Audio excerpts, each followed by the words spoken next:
Hello mga sir! Hello mga sir, good morning. Bago natin simulan yung video, gusto ko lang magpasalamat kay Sir Mel na nag-video para sa horn harness na plug and play. Although sa video, hindi natin video yung ginamit niya horn harness para sa kanyang Aerox. Pero sa comment, nirecommend niya yung harness natin na quality na gawang Bulacan. So atin po yun, Nelson LED harness. Yun. So start na natin yung video. Meron tayo dito mga harness, mga LEDs. Ayan, oh. Ayan, mga gawa na to.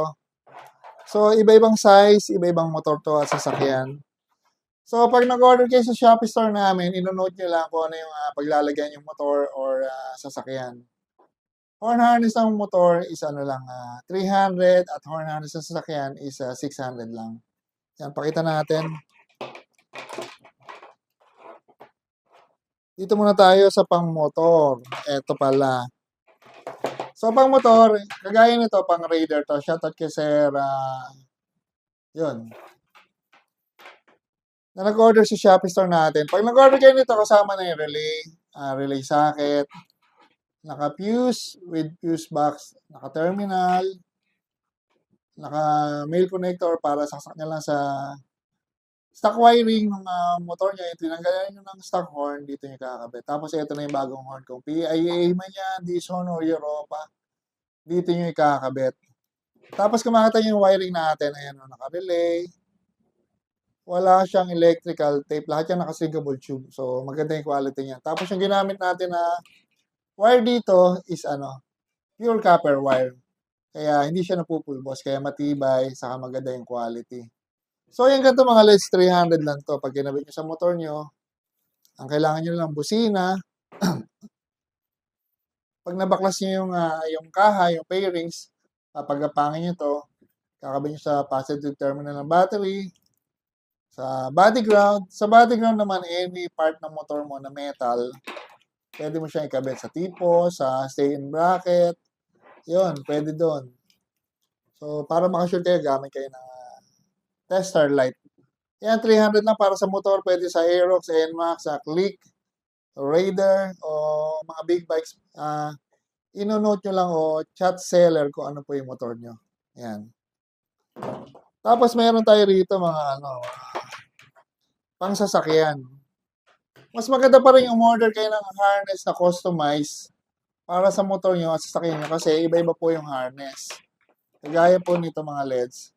Ang trigger niya isa lang kasi may mga sasakyan na yung stock horn niya is isa lang yung terminal. Kaya yung wire nun, isa lang din. So, kung dalawa yung horn nun, left and right, kukuha lang ng isang wire doon, sasaksak nyo lang to. Meron na mga horn na sasakyan na dalawa yung trigger. Meron naman maliit yung terminal, kapraso lang ito, maliit.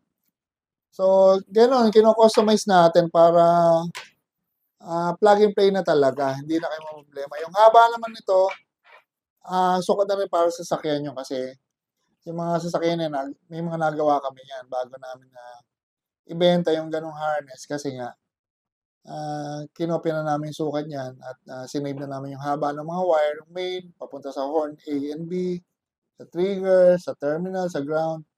So, pag binibili kayo nito, plug and play na talaga. Hindi na kayo mahirapan. Ayan. Sa motor pala may variation. Pwedeng may selector switch at 700 lang yan. Ibig sabihin nyo, magagamit nyo yung stock horn nyo.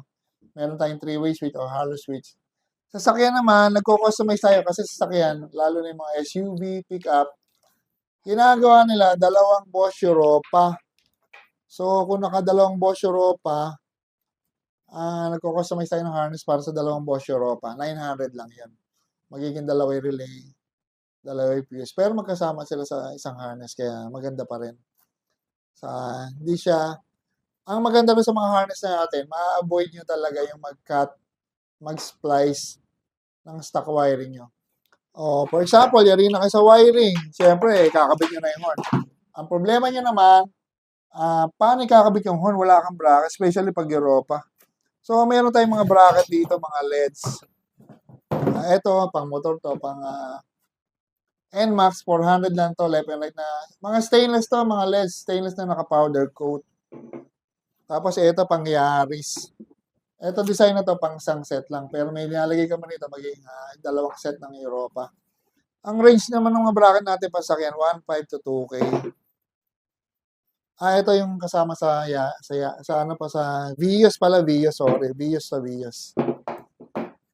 Ito naman sa Yaris, mga LEDs. Dalawa yung pang Yaris namin. Merong pang hybrid at pang non-hybrid. So, pag ganito, ayun, plug and play na tapos stainless na powder coated. Kaya hindi kakalawang. Saka matibay.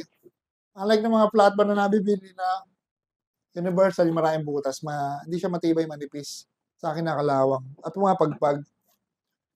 Ito, bago design namin para sa mga Toyota Hilux, saka Fortuner. Pwede sa 2 horn, pwede sa 4.